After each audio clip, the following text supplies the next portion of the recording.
Play the popular Coast to Coast Pick 5 and the new Sunset Pick 6, featuring the last 3 races from Gulfstream Park, Santa Anita Park, a $1 minimum. retail only wagers. Coast to Coast Pick 5 and Sunset Pick 6 every Friday through Sunday. Opening day at the Santa Anita Autumn Meet is on Friday, September the 26th.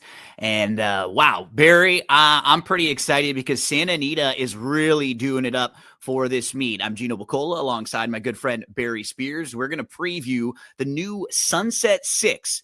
It is a wager that's going to be available every day, Friday, Saturday, Sunday, Gulfstream Park, Santa Anita, every time the final three races from each track. So whenever both of these tracks are running, $1 base minimum, 15% takeout.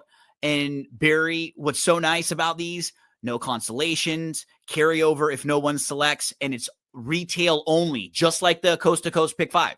Nice. Yeah, as a older or more seasoned quote unquote horse player, the betting menus do get a little old, and mixing it up and doing this kind of thing makes a lot of sense. It gets other people involved. You got both coasts involved, and it's a challenge. I mean, this sequence in particular is very, very tough. Really tricky. So Barry and I are going to preview the first one of these, which is for Friday. So we'll go for over the last 3 races at Gulfstream Park, and then we'll flip over to Santa Anita. We'll go over the last 3 races there. We're going to follow along using the daily racing form past performances. And just remind you that the Coast to Coast Pick 5s are also back, which same sort of format where you'll have a couple races from Santa Anita, a couple races from Gulfstream Park, back and forth, the dollar base minimum. So these are a little more difficult to put your ticket together because it's not a 20-cent base. It's not a 50-cent based. You have to maybe take a stand or a single in a couple different spots if you're going to shorten up and play an affordable ticket. So these are not easy sequences. And what's nice with the Santa Anita schedule, they're going to get their races out a little bit earlier. So if you're someone who likes to handicap early, or if you just want to take a look and see when the sequences come out, you'll get the Friday sequences on Monday afternoon, Saturday on Tuesday afternoon, Sunday by Wednesday afternoon. You'll know those sequences. You can already start your handicapping, and you can start diving on in. Barry, you and I have a lot of ground to cover. I mean, we're just talking Friday. Then Saturday, they've got 5 graded stakes races. The Pick'em contests are back. Those Survivor contests are back. It's only like a month meet, but they just pack it all in that autumn meet at Santa Anita. Yeah, they're getting back on the turf is really going to be fun because those fields are going to be loaded. Everybody's been kind of holding on to their horses, waiting for that opportunity, and now they're going to get it and then push that into the little mini meet down there for Breeders' Cup, and it should be a good time. Let's do our best to lead you in the right direction. It's a dollar base minimum. It's the Sunset 6. It's going to be the final 3 races from Gulfstream Park on Friday, and then the final 3 races from Santa Anita. So there is going to be a little bit of a gap for you, right? Well, this will start at 1:05 or at 4:05 Eastern, 1:05 Pacific time. It'll take you from 4 to like 5:10, and then you'll pop over to the Santa Anita races, I think about an hour after the Gulfstream Park races finish up. So Barry, we will start in race number 7 on Friday. It's a 6 furlong sprint on the dirt, 8,000 non-winners of 2. You have Patty's Gift, who's 9-5 on the morning line. She's a light bulb angle horse, right? She is a horse who she knocked on the door a little bit. She had even performed okay against tougher company. She just missed when she dropped down to this level. And then the second time at this level, she put it all together. They put her on the front end, and she absolutely crushed. So she's a major player. She'll be one of the shorter prices in here. And then after that, you have a lot of horses who have kind of been at the non-2 level for a while and have a bunch of minor awards. So you can understand why, just sort of by process of elimination, people may gravitate towards her because she just hasn't been beaten at this level over and over like some of these others have. She's kind of a new face. I do think the 3 area code 501 is very interesting, especially when you just look at the dirt sprints for this one and isolate those particular races. And then the 7 Barry, I think, is a horse that's really fast. So she's a player in this race because at these lower levels, having speed in a race where horses don't really want to pass horses, that could be a major weapon. So what did you think about this race to start things out? Yeah, I gravitated like you did to the 3, area code 501. You can eliminate, honestly, you could throw out those last 3 races, the September 5th race, the August 3rd race, and the July 18th race. All things that this horse doesn't want to do. Go long, be on synthetic, and be on the wet track. Yep. And the wet track race was actually okay, but that's not even what she wants to do. Yep. Right. The idea is that I think after the claim, they thought that this horse might want to go long, and they kind of misjudged that. But if you eliminate those races and look at all the rest of them, this horse, at least speed figure-wise, contends. Yep. And probably will get a trip. I mean, I don't know how reliable a horse like JJ Monet can be. And sitting second behind that horse might be the place to be. And I think the 3 can do it. 6 furlongs is probably a better distance for her too. 5 and 5.5 are a little bit short for her with her running style. You can see she broke her maiden at 6 and she was able to just sit a much better trip there. So I think she's a must use in this one. And what did you feel about the one, Patty's Gift? That's a horse that I would tend to fade in most opportunities, especially at the lower levels like this. They have to go. And, obviously you have the 7 in JJ Monet, and you might even get another horse involved. One of the long shots might even get involved in that. And it's just not a good setup for a horse like Patty's Gift, even though this horse seems to have the speed figures to get it done here. I just don't appreciate the rail draw and the real only one-way kind of trip. The 5 horse was 2-1, is 2-1 on the morning line. She's a little flat last time out. That was on a sloppy racetrack though. Morelos jumps back aboard. And when we're talking about showing speed, the last time Morelos was aboard this filly, he put her pretty close to the lead. She was sitting close. She finished 3rd that day, but she may be a horse who they try to get close with and maybe put a little speed into her. So then all of a sudden, if she ends up flashing a little bit of speed, if the 7's showing speed, and if the 1's trying to hold that position, and they're going 6 furlongs in here, that's where it does start to set up really well for a horse like the 3, area code 501. Do you have any thoughts on the 5? 5 eyes on Michelle or anyone else in here? Yeah, the 5 is actually the horse to beat. If you look at just the regular form, not even formulator, and you take out those sloppy, muddy track efforts, this horse collectively is faster than everybody else in this field. Just consistently with the buyer speed figures. If you're just looking at those on a very basic level, it's over and over some of the better races, time in, time out. Exactly. And sometimes that is just enough, and especially in these lower level type claimers. When you can make excuses like you just did for the 2 races that are the ones that look really not the worst ones on paper. Mm-hmm. And they're both just muddy and sloppy tracks. And you can just say, okay, that's why she didn't run as well. She didn't close last time. She got a little bit too far back. And, same could be said on the muddy track, probably against a little bit tougher too. And she was off slow and just had no shot there in July. Yep. Yeah, that's exactly it. And the other ones, they really don't have a shot. So honestly, if I'm starting a ticket here, I'd probably use just the 3 and the 5 and maybe the 7. Because the 4 horses we talked about, I couldn't really get to anyone else, right? Yeah. I had a harder time getting to some of the bigger long shots in here because I do think it is one of those horses we were isolating. The 8 and the 9 from the outside. I tried to make a case for some of their recent races. I just couldn't find the excuses that they had or reason to see the real form turnaround. Same thing with Square Baby, just tough recent form to really take in here. So we isolated the right horses. We both started with area code 501, who we really like that dirt sprint form. And then, Barry went back to the 5, who also has that very good dirt sprint form. These horses in particular at 6 furlongs versus the 5 and 5.5. They'll probably be better at 6. The speed of the 7 is a weapon that could be really dangerous at these lower levels. And then the 1, what are you going to do with Patty's Gift, who still lightly raced, most of her career has been against better, but she might be in kind of a tricky spot down on the inside here. Barry, we covered race number 7 to kick off this Sunset 6. Let's move to race number 8. Got a little stakes action on a Friday. It's the Hallandale Beach. It's a 1-turn mile here at Gulfstream Park. And the 1 is jumping up in class quite a bit, this 2-year-old filly triple threat. I think after you get beyond her, the 4, That Police, is 20-1 on the morning line. She's still a maiden. Her 2 races came on the synthetic. So those are the 2 horses that are probably a little tougher to make a case for. The other 4 all have some serious ability. And what makes it kind of tough, Barry, is the common race that 3 of the 4 of these horses come out of was a race on a sloppy track. So you don't really know how to take it, right? You can say that Willow Case like the sloppy track, but if we watch this race, look at the trips that both the 3 and the 1 have. And those horses are Dakota's Little Hour and Tessellate. So the 3's like on the lead here, but then a couple horses to the outside go.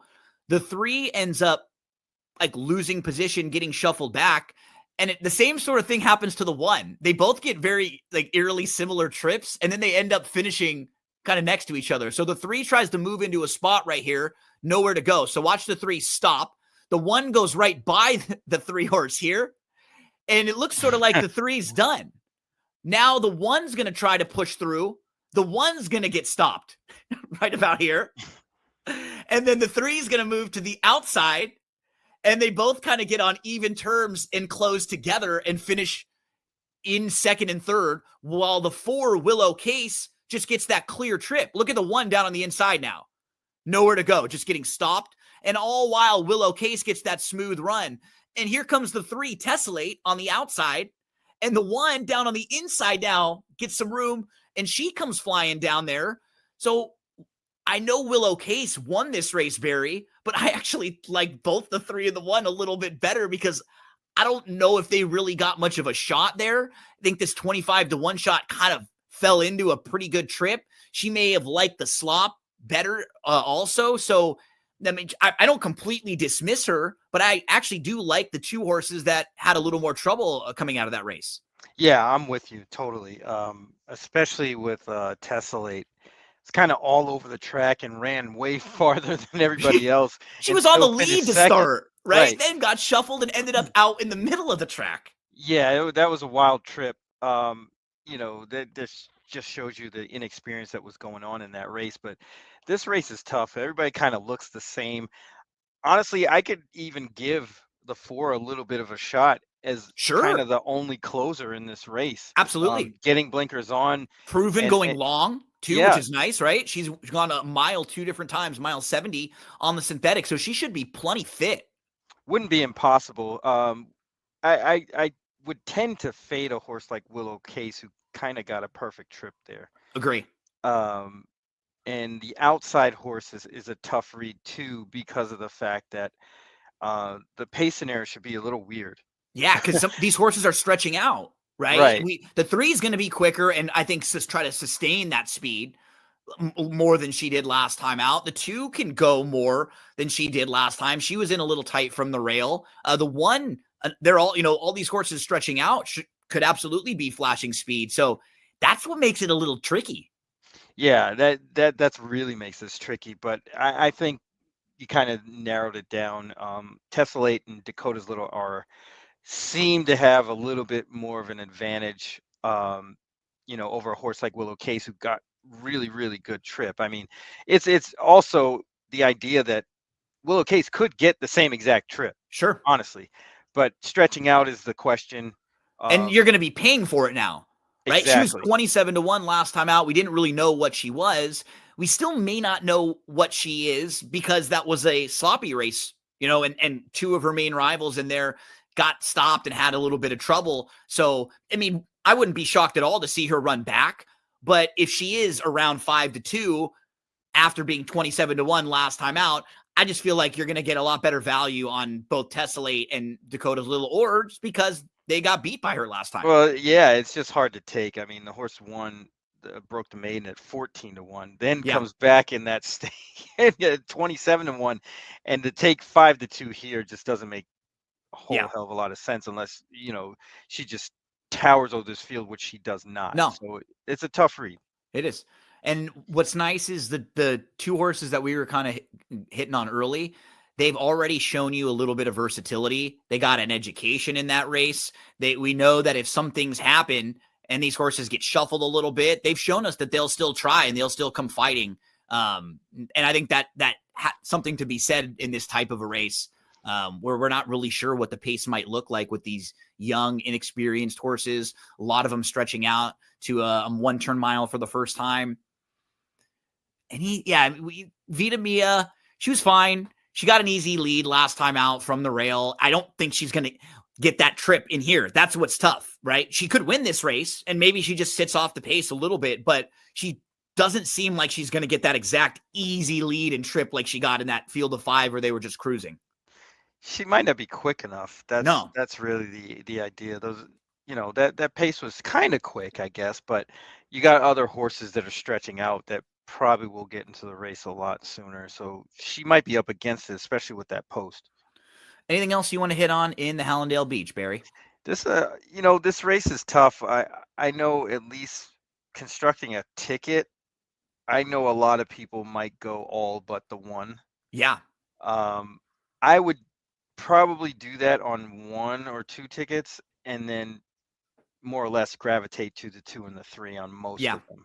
Yeah, I think similar to might be a race where you can kind of 1 ticket spread and a ticket where it's smaller and you're kind of singling in some of your other spots. And then 2, 3 will probably be the horses I try to build a lot around in here. But Barry was making a very logical case for a horse who's going to be a long shot in here, that Police, especially if we look at this race and like, are there versions of this race where the 1, the 2, the 3, the 5, and the 6 are all right there early, right? And the 4 is sitting behind and makes that big swoop. Like, that's not the most likely thing to happen. Likely 1 or 2 of those other horses takes back a little bit, but it's certainly at least a couple times out of 100 going to happen. And that Police would be the one that benefits the most. There could be a very, very huge price, that Police. Let's turn the page to the finale at Gulfstream Park. After this one, we're going to head on over to Santa Anita, take a look at their final 3 races for opening Friday at Santa Anita. This one, Barry, it's a maiden $25,000 claimer for 2-year-olds going a mile on the turf course. The outside 2 horses are the 2 morning line favorites at 9-5 and 2-1.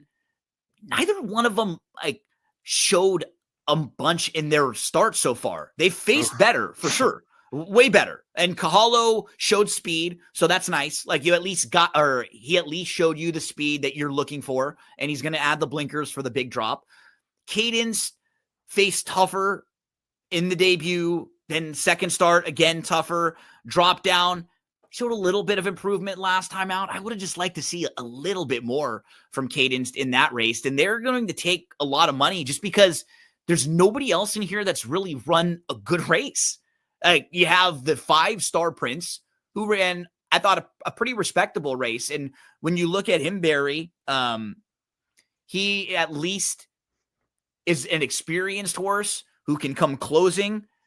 He's proven at a mile. You have a couple of these horses who have some turf pedigree down on the inside, but there is not a lot on paper with experience and what these horses have done on the track to go off. Yeah, this is an extra tough race. My gut is telling me to fade those 2 outside horses. I know. I want to too. I do. But I think just by seeing and watching a lot of races at Gulfstream, Saffie does this a lot, where he drops a horse slightly and stretches them out on the turf. And this is exactly what the 2 is doing. And getting Raylu makes a lot of sense as well, because it seems like they'll want to be close up, forwardly placed in a race where it's kind of an unknown as to who's going to do what. Kaholo from the outside had some speed last time, but that doesn't guarantee that they want to do that this time. They may want to come off the pace a little bit. I know they went with the blinkers, but the horse was 32-1 last time. I know this is a big drop, and to Enter the me, rail, it right? just, And so like it you go just doesn't from make the any inside, sense. a lot of times. So I could see them sitting off a little bit. We just don't really know how good either of the outside two horses are. No, I And you're mean, gonna we don't know. I mean, look at the sires on those two horses. We really don't know what they can do. I mean, Knicks Go out of Painter, they should be able to turf, but it's not like we have this huge sample size to go off of. no. That's a real crapshoot with Kaholo at 2-1. I mean, the horse is going to get bet, but I'm real shaky on a lot of these horses. But you got to pick somebody. The couple that I will be using for sure. So the 3 Law of One. You can see this horse's dam only raced one time and actually showed some speed and showed some ability, finishing second. This one is a half sibling to a horse named She's Devoted, who won her career debut sprinting on the turf. So she showed some precocity. She won her second start sprinting on the turf. And then when she went a mile, she finished second. She was only beaten a nose that day. So that filly was mare. She was nice. She was solid. She had some ability. She had some precocity. She was a sprinter, but she could go long, and she ran really well and almost won going long.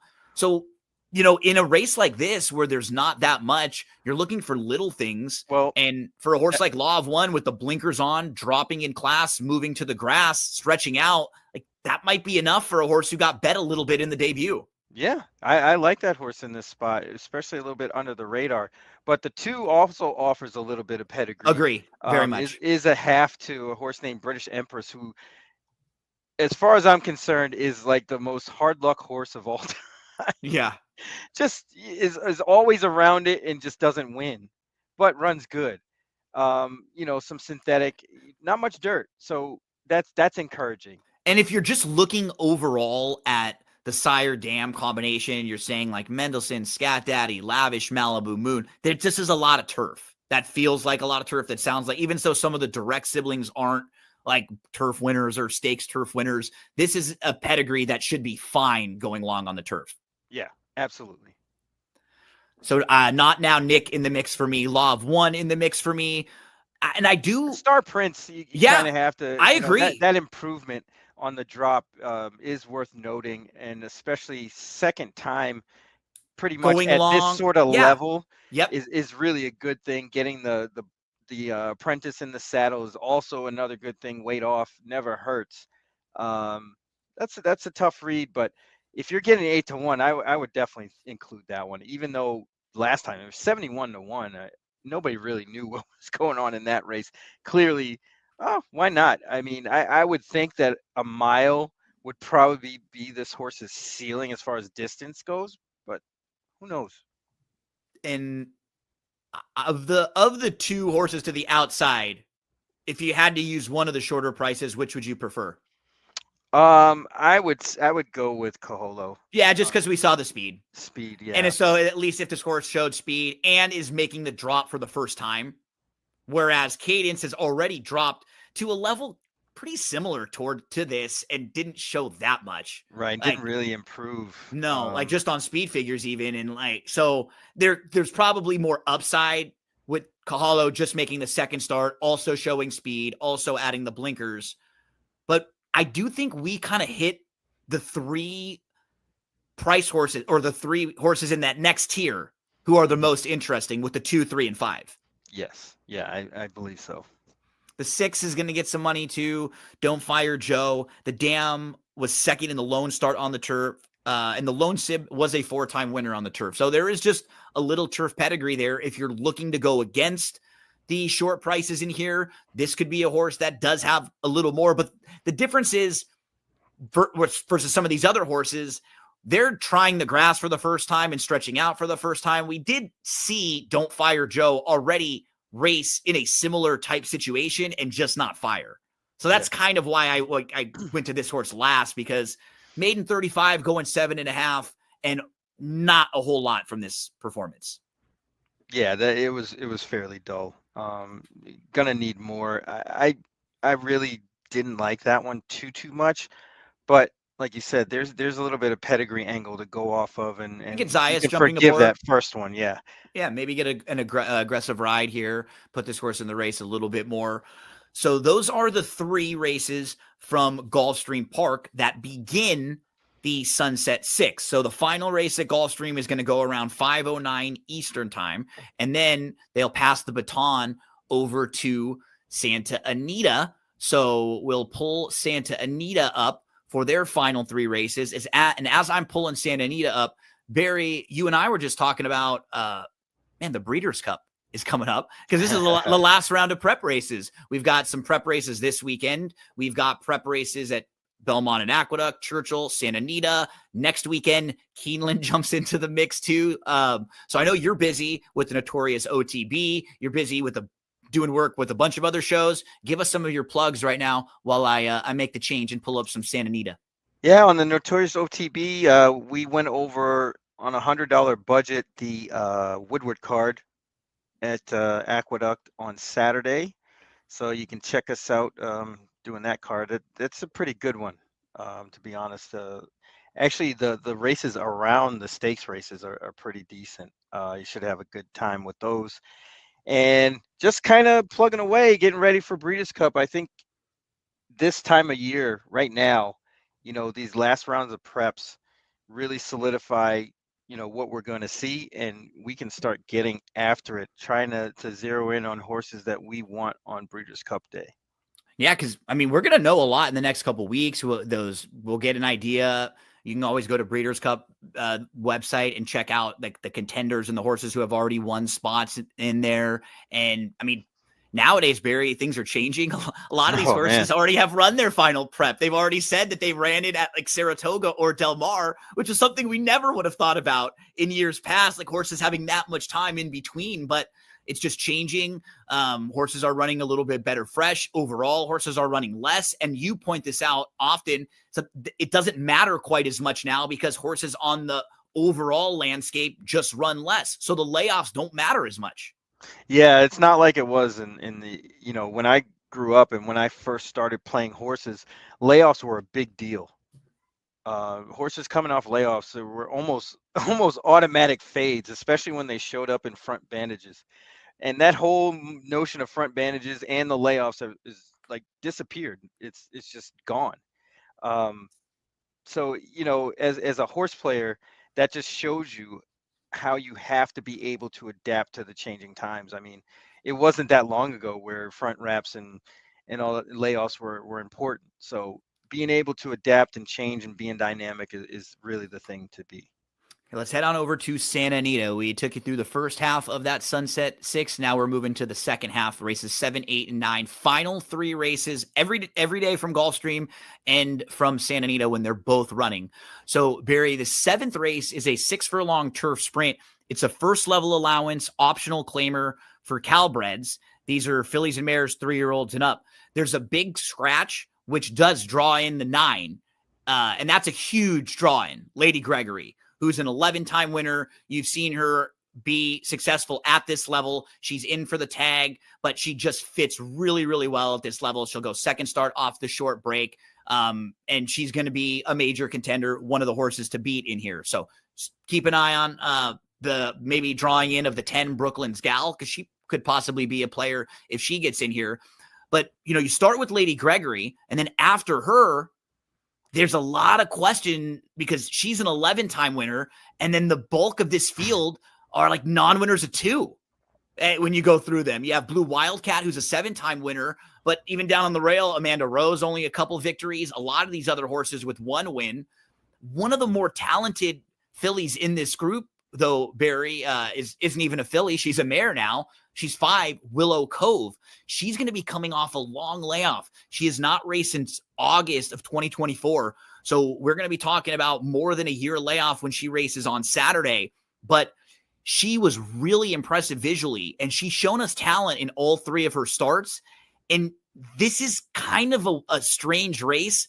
I would not be shocked at all to see her run really, really well in here, even off the long layoff. Yeah, it's certainly a possibility. Mike Pipey does really good with these types, but it's just so hard to figure out where that horse fits class wise. I mean, Yeah. I'm pretty sure they probably do fit here, but at this particular time, like, is this the time that this horse would win? I don't know. I mean, I would like to get more than 7-2 on a bet like that. And that's what's But hard is because her races are probably the second or third best like group of races, but we haven't seen her in so long. She's still just a non-winners of 2. And like you said, you'd probably want to play a horse like this at like 6, 8, 10 to 1. And in this field, she won't be that. She might be the second choice in here. yeah, that's the problem is her price. I think she's going to get bet quite a bit, and it just turns me off because of the layoff. And not that Who do she you want to go couldn't to? do it. I would want to go to either the 4 or the 6. Magical Miss Yep. really didn't get a great trip last No. time, and most likely would have got the job done, I think. So the two, as you continue to talk, Barry, I'm going to play this race. We want to watch a couple of horses coming out of this race. The number 7 is Press Your Luck, but the two that I actually am the most interested are out of this race are the ones that you mentioned, Right. Freya and Magical Miss. So in the race we're watching, they're the 3 and the 9. Talk to us a little bit more about Magical Miss. Yeah, her trip. I mean, she kind of. It's funny because she kind of popped out of there pretty good, and then sort of didn't rush and fades all the way to last. Yeah, because see right and here, I was kind of worried. I was like, well, why is this horse doing that? because she's 5 wide in kind of in no man's land right there. Right. You know? And I don't know if that's just because of the fact that she didn't want to get out and go. It was Or what? strange. So she backs. I was really perplexed why she didn't get a better positioning than that. So we see her back off, and then she comes on again. Like right here, when she kind of looms up to the outside, she looks like really live, like she's almost gonna win. She looks right. Yeah, and monstrous. She just flattens out a little bit, and you have everybody just kind of flattens it. There really isn't much making up of ground here. And she just got a super wide trip, and I think that might have cost her. Yeah. I think the start really, her positioning just cost her, and she just got out positioned and floated out wide, and that was that. And the other you want to watch in here is the horse who's at the very back of the pack right now. That's the 3, Freya. Freya. And she does not have to be that far back. She showed us in her previous start, she won on the lead. So she just didn't have the best of starts. And now you could see she's starting to build up that momentum. She's looking for some room, and she's still well behind some of the field. Now she gets a spot in between horses, and she really closes well here. And she ends up running 3rd in this race. And I thought it was a really good performance. You see, she ends up, the 2 horses right to her outside are both running with her. I thought it was a really nice performance from Freya. Yeah, definitely. And she look at the gallop out.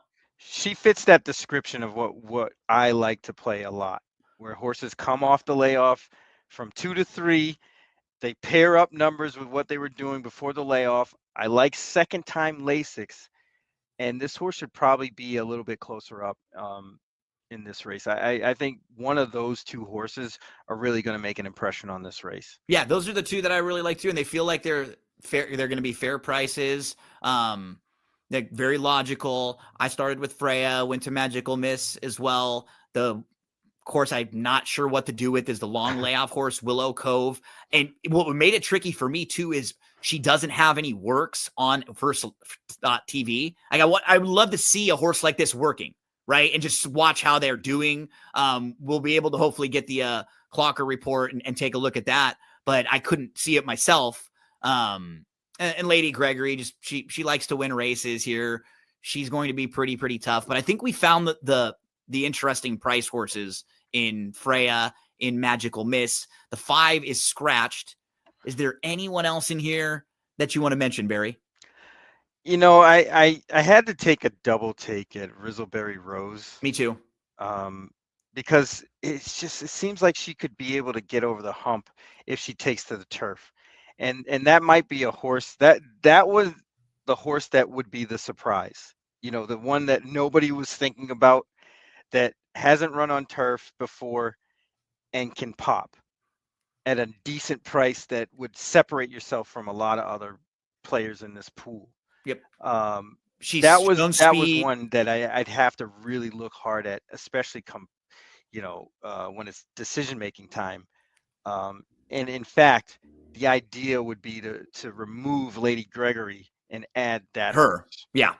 And she would be making her second start as a 3-year-old, second start off the long layoff. It really comes down to turf because figures-wise, what she did in her last start is pretty comparable with a lot of these, in their, first start as a 3-year-old. So do you think she can take to the grass? Are you spreading out a little bit in here and trying to beat the favorite? If so, maybe she's one of those prices that you want to include Rizzleberry Rose. Let's move, Barry, to race number 8. We have $10,000 claimers in here going a mile on the dirt. And in this one, there will be a lot of money coming in on another horse off a long layoff. And Mystic Flyer hasn't raced now since March. We're talking about a year and a half. This is a really long layoff for Mystic Flyer, who, when you just glance and look at the last 3 races that he exits, his speed figures are all in the 80s. He was in the mix early. And if he just came back and ran those very same races, those are a lot better than the races that everybody else has been running. But wow, we're talking about a year and a half for a horse who comes off the bench and is now dropping in class and is in for 10. Yeah, it just smells like trouble. Even the workouts. Look, and the pattern and the tab and stuff too is a little like you see that like bullet it's last time, right? Like it's a little fool's gold going on here. Kind of the peacocking thing going on where they're like, "Hey, look at me," and it just doesn't make any sense why they're in this race. So, whatever you want to do with this horse, Mystic Flyer, in this race, because that's a big part of how you're going to put your tickets together. I found 3 other horses besides this one that I thought were interesting in here, Barry. I'll kind of throw them out to you, and you can tell me what you think with each of them.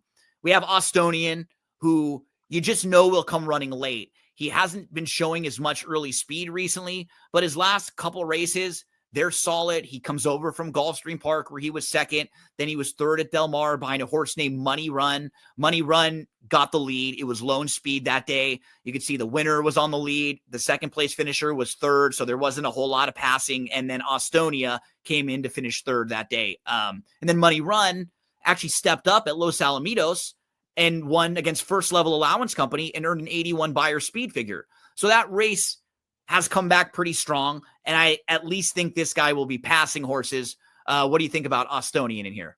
Yes, I like that horse a little bit in here. That second time, out west kind of makes a lot of sense in this. Figuring out the level, right, where he fits now. Right, and training out of that last race is encouraging too, especially with these lower level ones. Okay, we'll move next, Barry, to one of my other contenders that I think is interesting. Sunset Storm, who's 15-1 and who's a little bit soft when you look at just the overall levels that this guy has won at. But in races like this, there is not that much early speed in here, especially if Mystic Flyer doesn't get out of the gate and go. Then Sunset Storm, eliminate the turf race, look at the dirt form. I mean, you just have a horse who's going to try to get to the front end in a race where they're not that much speed. Would you give this horse a shot at all? I am giving this one the Joaquin Phoenix thumbs down. Okay. Thumbs down on Sunset Storm on the pace. I'll give you my last one, and then you lead me to any other. Sunset Storm, honestly, I just don't think is fast enough. It's fast and probably not good enough, honestly, in this type of a race. This is the type of horse who you need to catch a flyer. You need the 3 to break slowly out of the gate. You need a couple things to happen need some help. You. Absolutely. Then the other one would be to the outside, Sakil, who comes off a 4th place finish, was the beaten favorite last time out. For the bulk of his career, he's been facing better. He dropped down to this level. He was favored. Wasn't that bad of an effort there. So you could see him kind of finding this level. What do you think about Sakil? Yes, he gets the thumbs up. Okay. I like that last race, despite it being avoided claim. They laid him off, which means there was an issue. Yep. If he comes back, which it looks like he's okay because his workouts are It's pretty pretty decent. solid. Yeah. Yeah, he seems to fit in this race. But you skipped over my man, the There we 7 go. Big Spin. Okay, there we go. So let's talk to us about the big man. I think Big Spin has a shot in here, even though he was running at Pleasanton and that other circuit, the Northern California circuit. I think he fits well here, and he might end up getting an okay trip. I would like to see Abel Lezcano kind of get this horse in the race a little bit sooner, and I think this is kind of a slight drop for this horse. And I think that might put this horse in the race a little bit sooner. I do like the couple of workouts. Trainer does well with these kind of layoffs from, way long time layoffs. So we'll see, but I would give that one a shot in this race because, these aren't world beaters by any means. This race can go a lot of different ways. Barry mentions Big Spin as a live long shot. I've got the 5 Sunset Storm as a live long shot. We both agree on the 2 Austonian and the 8 Sakil as being major players in here, and neither one of us know what to do with the 3, who's going to be coming off a 1.5 year layoff. However you want to build your tickets, this might be a race to take a shot against the favorite. I certainly could not single a horse like this. No way. Because that's the way you have to play it, right? He's not even getting the Barnes Best Rider. No, and with the horse that's going to be a pretty short price, that's most likely how you're supposed to play a race like this, unless you have a really strong opinion in one of the other races and you just want to make sure you get through this and get to your big long shot somewhere else. But generally, these are the types of horses I think you play against. And we hopefully highlighted a few of the other horses that'll run well in here. The 2, the 8 we both like, and then some prices. One for me in the 5 Sunset Storm, one for Barry in the 7 Big Spin. Barry, hopefully we are live moving into the 9th. On Friday at Santa Anita. It is the opening day closing race. Maiden 50s, maiden 50 claimers, fillies and mares, 3, 4, and 5-year-olds going a mile on the turf course. We will have a heavy favorite in here in the 2 Rehearsal, who comes off of runner-up efforts at this level, back-to-back races. And in both of those races, she had some legitimate trouble. This feels like the level that she found. But we see horses like this a lot, Barry, who get into trouble and can continue to get into trouble. How do you stand on Rehearsal? Is she a standout to you? Do you want to play against her? What are your thoughts in the closeout race? I want to fade a horse like Rehearsal. Those 2 races, the September 6th race and the August 17th race, she had every shot to win those races and just couldn't get it done. Didn't even come close. I mean, she was beaten pretty well by Willity and Alaramo, who are okay horses, I guess. But I mean, I don't know. She just didn't stand out, not to be 3-2 in this spot. Who do you want to go to? Lead the way. I think Thea is interesting here. I like that last race. She definitely improved, and that's really what stood out to me. Even though it was in the same race as Rehearsal, I think she got a lot more out of that race and will probably move forward out of that race rather than doing what Rehearsal did and kind of had a great trip and just didn't get it done. So I'd rather take Thea than Rehearsal in this spot. She was competitive earlier in her career, even against Better at Del Mar last year against Maiden Special Weight. She was 3rd at 43-1, ran really well that day. She was 2nd up at Golden Gate against Maiden Special Weights.